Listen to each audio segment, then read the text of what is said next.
लेकिन एक बार उत्तराखंड का भी रुख कर लेते हैं, क्योंकि उत्तराखंड में भी 5-5 साल सरकार चलती है। इस बार क्या हो रहा है उत्तराखंड में? मोहित राज दुबे हमारे सहयोगी उत्तराखंड देहरादून से हमारे साथ जुड़ गए हैं। मोहित, क्या इस बार जनता वो कर दिखाएगी उत्तराखंड में जो पिछले कई सालों से, या कहे जब से उत्तराखंड राज्य अलग हुआ है, नहीं हुआ है, या फिर आप देख रहे हैं कि वही पैटर्न, वही चीजें फिर से चलती आ रही हैं? लोगों का मन टटोलने की आपने भी कोशिश की थी उत्तराखंड में।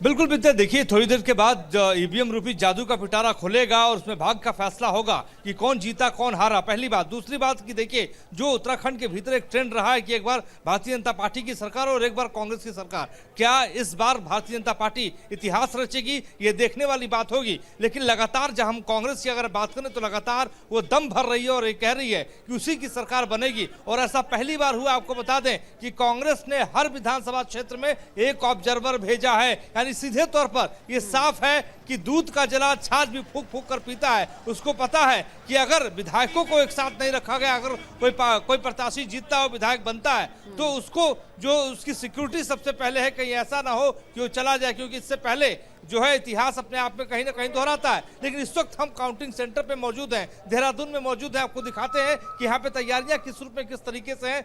देखिए यहाँ पे पुलिस की जो व्यवस्था है वो मुकम्मल कर ली गई है। लगातार जो ये बात सामने आ रही थी कि सुरक्षा चौक चौबंद होना चाहिए, और सुरक्षा चाक चौबंद हमें उत्तराखंड के काउंटिंग सेंटर पे दिखाई दे रही है। थोड़ी देर के बाद देखिए यहाँ पे काउंटिंग शुरू होगी। पोस्टल बैलेट की काउंटिंग सबसे पहले होगी। कांग्रेस ने इसको लेके, पोस्टल बैलेट को लेकर लगातार सवाल भी उठाया और कहा है कि हम चाहते हैं कि पोस्टल बैलेट की जो मतगणना है वो सबसे पहले की जाए, और इसका एप्लीकेशन भी दिया गया था। चुनाव आयोग ने मान लिया कि पोस्टल बैलेट की मतगणना पहले होगी। और इसके अलावा आपको बता दें कि थोड़ी देर पहले हमने हरीश रावत से भी बातचीत की थी। हरीश रावत सीधे तौर पर ये कह रहे थे कि सरकार उनकी ही बनेगी, और सरकार जब बनेगी तो 4 धाम 4 काम, तमाम जैसे तमाम जो मुद्दे थे, तमाम जो मैनिफेस्टो में वादे थे वो पूरा करेंगे। लेकिन ये तो वक्त बताएगा। 8 बजे के बाद जब मतगणना शुरू होगी तो किसका पलड़ा भारी है, कौन हारता है कौन जीतता है, उसका सीधा फैसला जनता करेगी। बिल्कुल ठीक कहा मोहित आपने कि सीधा जनता फैसला करेगी। किसकी होली रंगीन होगी आज तय हो जाएगा, और किसकी होली